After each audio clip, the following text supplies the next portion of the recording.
Hello everyone, my name is Neha. I am a student of BSc Chemistry Honours 4th semester and I am here for making my presentation on the topic thermodynamics. So we will first study about the topic Gibbs function, or we can say Gibbs free energy, which is denoted by a symbol of capital G. The simple expression about Gibbs function we know is we can write G is equals to H minus Ts. For particular two conditions, we can say that G1 is equals to H1 minus Ts1. Here we will keep the temperature constant. Similarly, the second condition we can write G2 is equals to H2 minus Ts2. Now subtracting both equations, we get G1 minus G2, G2 minus G1 is equals to H2 minus Ts2 minus H1 minus Ts1. We can further write this expression as G2 minus D1 is equals to H2 minus H1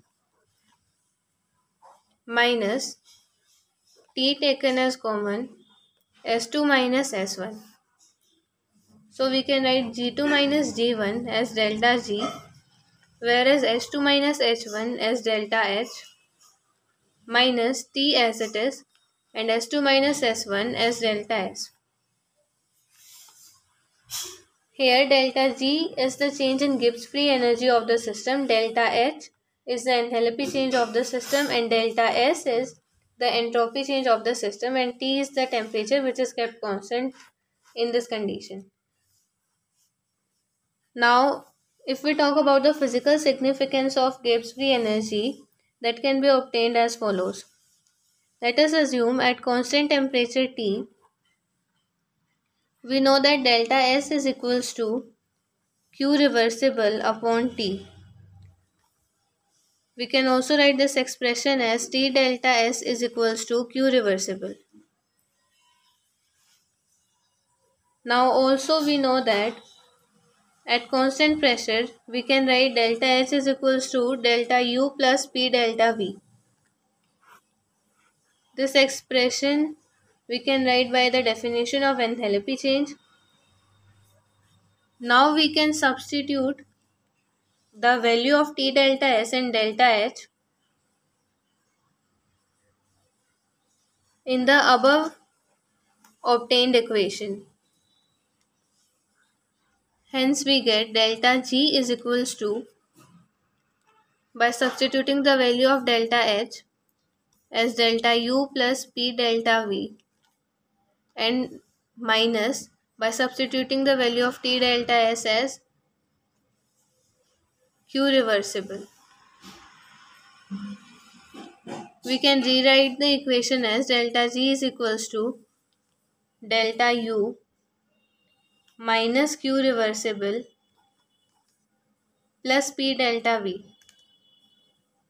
Now according to first law of thermodynamics, we know that delta U is equals to Q reversible minus maximum work. This equation can be rewritten as delta U minus Q reversible is equals to work maximum, negative sign. Now we can put the value of delta U minus Q reversible in the above equation obtained, and we get the final equation as delta G is equals to minus W max plus P delta V. But we know that P delta V is the work of expansion done by the system corresponding to the increase in volume delta V. Hence, W max minus P delta V stands for the maximum work other than the work for expansion, or we can say that it is the maximum net work.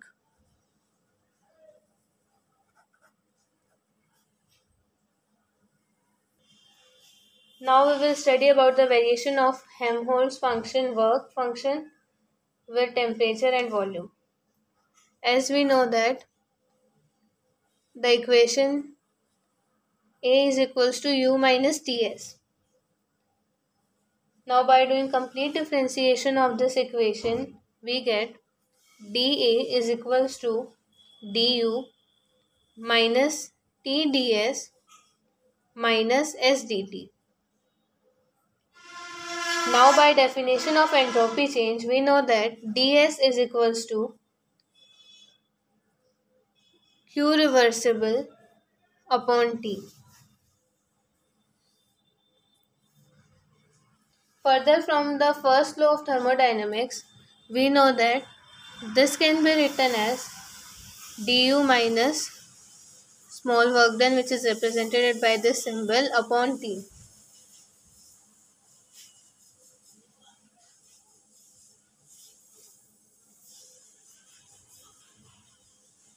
Now we know that this work done can be replaced by P delta V. So the expression can be written further as du plus P dV upon T. So from here we can write the equation as Tds is equals to du plus P dV. Now putting this value in the upper equation, we get dA is equals to du minus P dV minus sdt. Here both du got cancelled and we are left with the following terms, that is the equation becomes dA is equals to minus P dV minus sdt.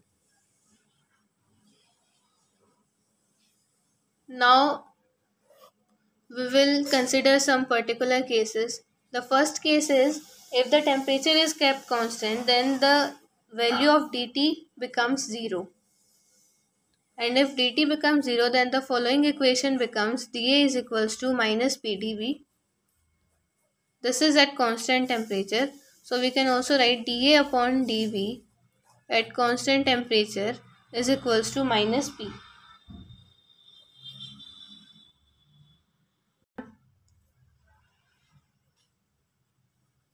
The second special case is if we say that the volume change is 0, that is if the volume is kept constant, dV is 0.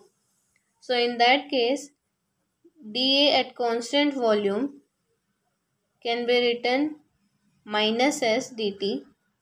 Further, this equation can be simplified as dA upon dt at constant volume is minus S. So we get these two expressions. Now we will study the variation of Gibbs function, or we can say free energy, with temperature and pressure. As we know again that G is equals to H minus Ts. Also H is equals to U plus PV. So we can substitute this value of H in this equation, which becomes G is equals to U plus PV minus Ts. Now complete differentiation of this equation is done, after which we get dG is equals to du plus P dV plus V as it is dP minus T ds minus S dt. Also we know that ds is equals to Q reversible upon T. And this can be written further as we done previously. ds is equals to du plus P dV upon T. From here we can get the expression of TDS, which is du plus PdV. Now we can put the value of TDS in this equation and we get dG is equals to du plus PdV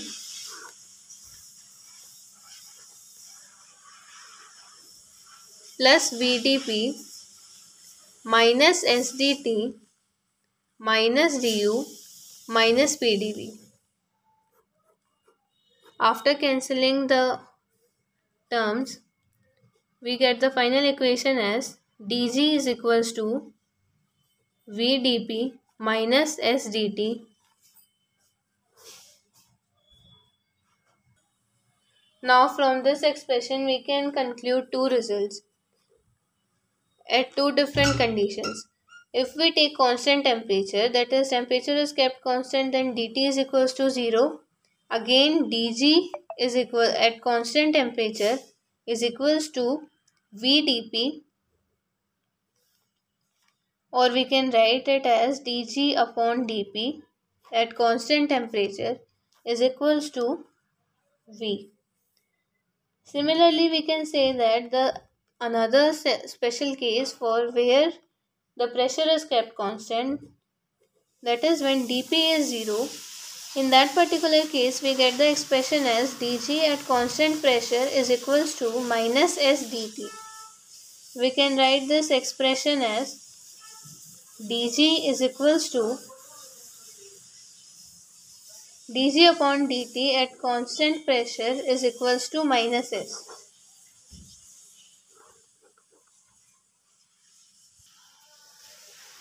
Now we will take a glance at the topic of criteria for feasibility, or we can say that spontaneity of a process.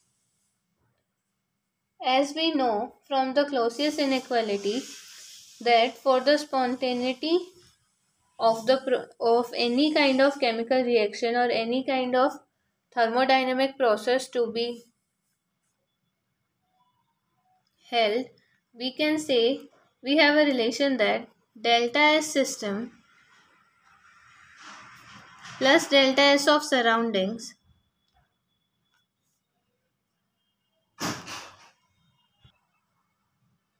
is considered.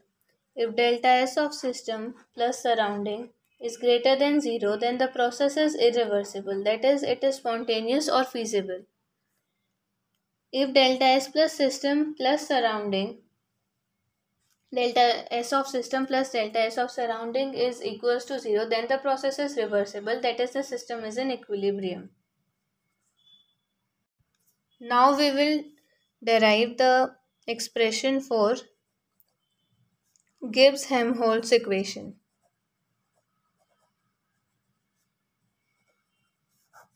So we'll begin from the equation, the very well known equation for Gibbs free energy. G is given by G is equals to H minus Ts. Now for an isothermal process and for two states, like we can say that for initial state 1 and for the final state 2, we can write these entities as G1 is equals to H1 minus Ts. As said earlier, the process is isothermal. That's why we'll say that the temperature is constant. Similarly, this is the equation for initial state, and for final state we can write G2 is equals to H2 minus Ts2. Now subtracting equation second from first, we get G2 minus G1 is equals to H2 minus Ts2 minus H1 minus Ts1. As we have done this earlier, final result of this operation will be delta G is equals to delta H minus T delta S.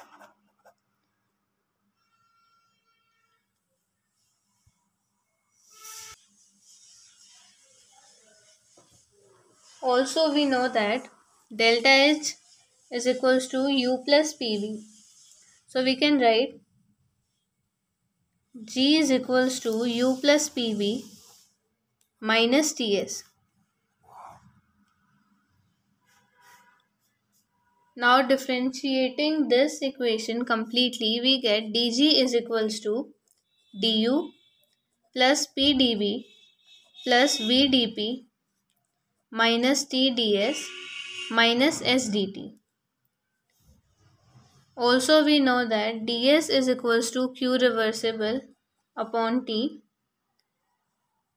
As we have done earlier, the expression becomes tds is equals to du plus pdv. Also, we know that dG is equals to VdP minus SdT.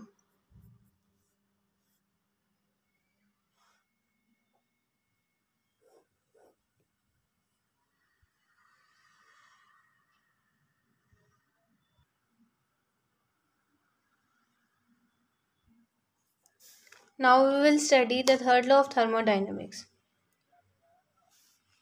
Third law of thermodynamics states that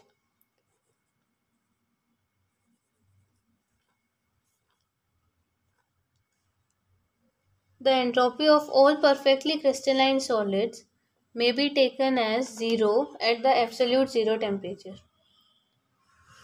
Zero does not mean that the value of the entropy at 0 Kelvin is compulsorily to be zero. It only means that all the entropies of the perfectly crystalline solids are same, and we have decided zero for only a matter of convenience, for leveling all the entropies of the solids at one level. Mathematically, we can write the third law of thermodynamics as limit T extends to 0, that is when the temperature tends to be 0 Kelvin, Cp is equals to 0. Here Cp is heat capacity. The second expression, most commonly known expression, which is written as limit T tends to 0, S is equals to 0.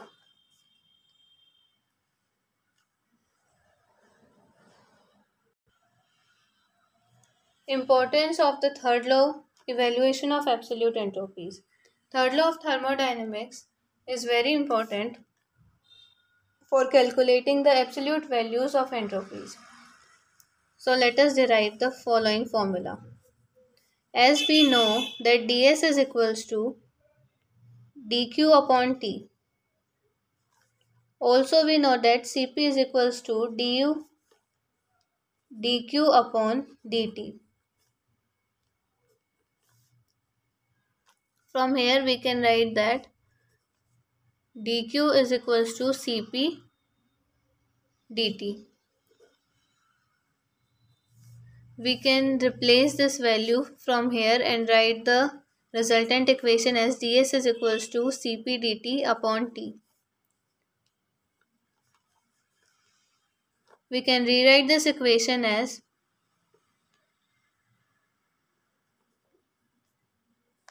now integrating both sides, we get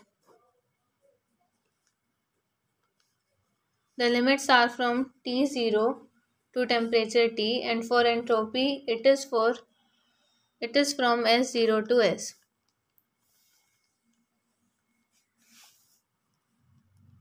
Or we can say St at temperature, the entropy at temperature T. Here we can write that St minus S0 is equals to Cp ln T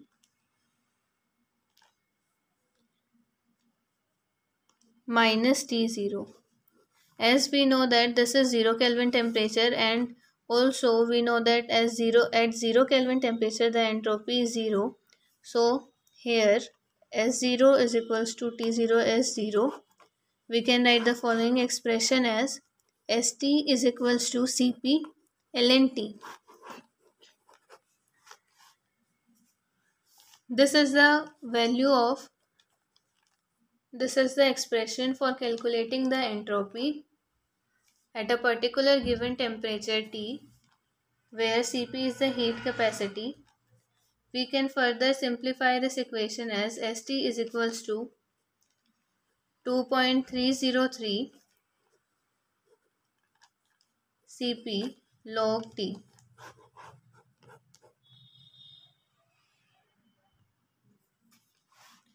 Now we will talk about the topic residual entropy.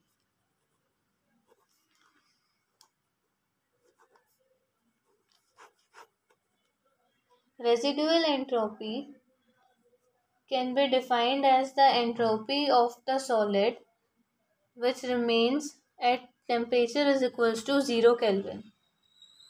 That is, as we all know that crystals are practically they are not perfectly crystalline, and that's why at 0 Kelvin also there is some entropy which remains and hence named as residual entropy. Now we will talk about the origin of residual entropy. So the basic origin behind this entropy is the orientation of the molecules.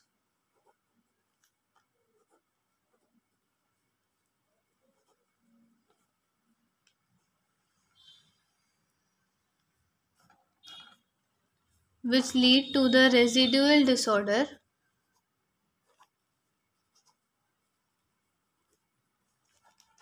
due to which there is some residual entropy at 0 Kelvin also.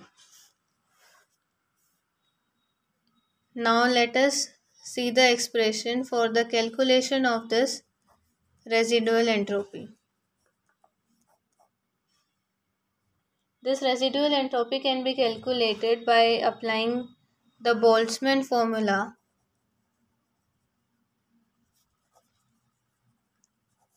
which is S is equals to K ln W.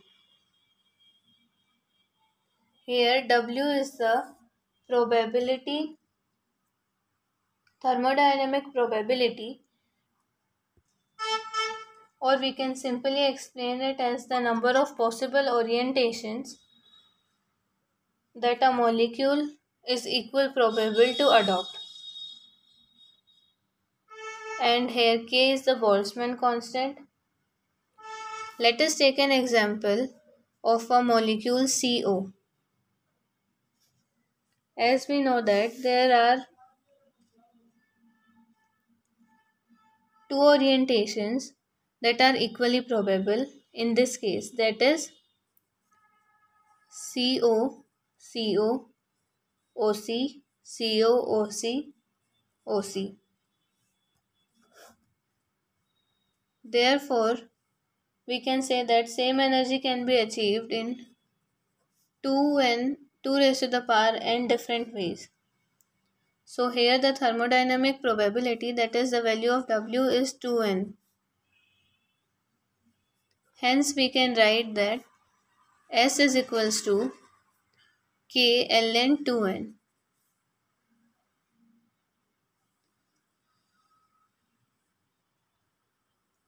We can further simplify this equation as S is equals to Kn ln 2.